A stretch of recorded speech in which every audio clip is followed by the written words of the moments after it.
సభావేదికను అలంకరించిన గౌరవనీయ మంత్రివర్యులు యువ నాయకుడు లోకేష్ గారికి, వేదికను అలంకరించిన మంత్రివర్యులు భరత్ గారికి, శాసనసభ్యులకు మరియు వేదికను అలంకరించిన రాకేష్ గారికి మరియు సోమిశెట్టి వెంకటేశ్వర గారికి, పెద్దలకు, ప్రజాప్రతినిధులకు, ఇక్కడికి విచ్చేసిన ఆర్యవైశ్య సోదరీమణులకు, పెద్దలకు అందరికీ నమస్కారాలు.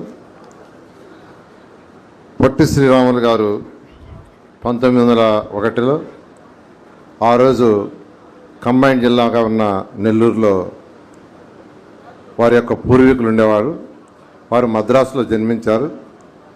తర్వాత వారు ఇంజనీరింగ్ కంప్లీట్ చేసి రైల్వేలో జాయిన్ కావటం, తర్వాత 25 సంవత్సరాల వయసులోనే స్వాతంత్ర ఉద్యమంలో పాల్గొనాలని వారు సబర్మతి ఆశ్రమంలో గాంధీ గారి యొక్క ఆధ్వర్యంలో చేరటం, అక్కడ అనేక ఉద్యమాల్లో అటు ఉప్పు సత్యాగ్రహం కావచ్చు, క్విట్ ఇండియా కావచ్చు, వీటన్నిటిలో పాల్గొనటం, జైలుకు పోవటం. ఆ తర్వాత మన కృష్ణా జిల్లాలో గాంధీ గారి యొక్క ఆశ్రమంలో తర్వాత ఇక్కడి నుంచి యాక్చువల్గా ఈ యొక్క స్వతంత్రం కోసం పోరాటం జరిగింది. అయితే వారు ఈ పోరాటాలు చేస్తూ హరిజనుల కోసం, హరిజనులకి దేవాలయాల్లో ప్రవేశం కల్పించాలని ఉద్యమాలు చేసి దాన్ని సాధించడం జరిగింది. అలాంటి వ్యక్తి ఈరోజు 58 రోజులు నిరాహారక చేసి ప్రాణాలు అర్పించారు. ఇప్పుడు వీడియోలో చాలా చక్కగా వీడియోలో చూపించడం జరిగింది. అటువంటి వ్యక్తికి